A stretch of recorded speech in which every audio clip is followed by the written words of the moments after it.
But the big question now for America isn't whether we're going to be able to keep the Kurds free. The big question for America is whether we'll be able to keep ourselves free here at home. It's tragic what the so-called elites were allowed to do to this country, what happened to our country under their leadership. But the definition of insanity would be to continue down the road toward false promises of mission accomplished once again. And that's the angle. Here to respond is retired U.S. Army Colonel Doug Macgregor. Colonel, this is a messy situation, no doubt about it, but were we ever on an easy path after the war in Iraq? Of course not. And you said it well. We're picking up the pieces. President Trump is now ripping off the Band-Aids. When you do that, people are going to howl. And that's what's happening in Syria. But all of these interventions always create unnatural balances of power. You end up supporting a small minority because they share short-term an interest with you. That's what's happened with the Kurds.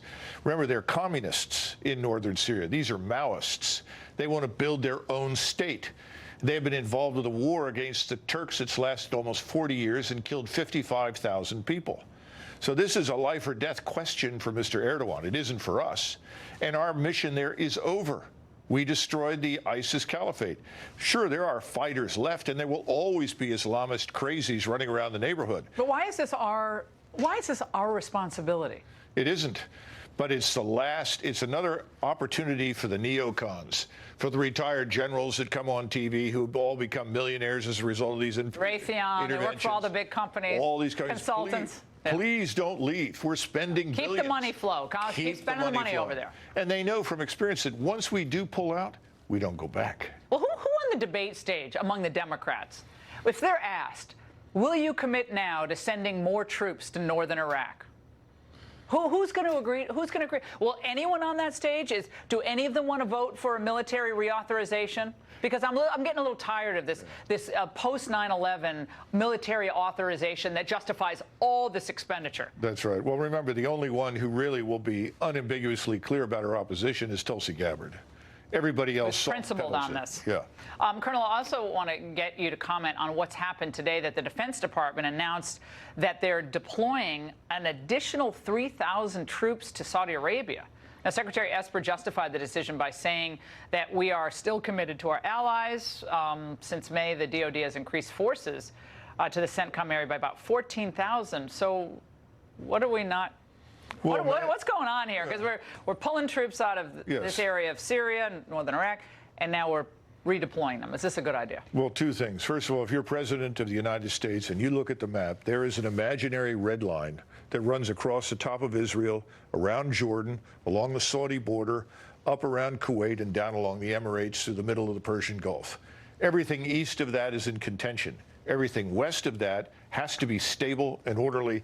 We're responsible for that because we have a strategic partnership with Saudi Arabia. Now, the forces that are going in there are all defensive.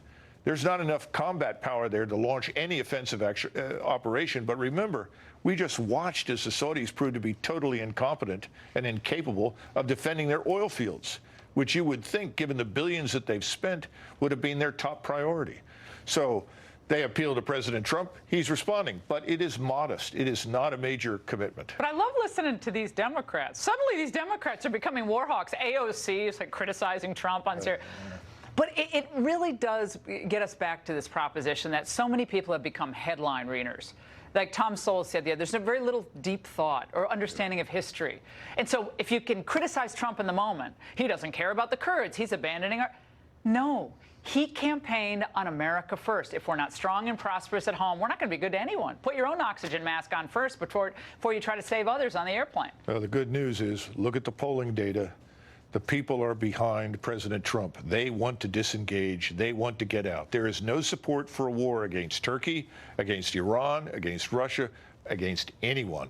President Trump knows that. So he's taking prudent steps to avoid a conflict. How much money did China spend in the Middle East in wars? Hey, listen, they just pulled out of a big deal with Iran, and they're concerned. Why? They're not going to put money into an area where there's conflict. The Chinese are about making money. There's no ideological. They see us draining trillions, and they're like, well, let's build a new airport. They love that. They love that. Yeah, they love seeing it when we're draining our money away. That means we have less to be competitive with the Chinese.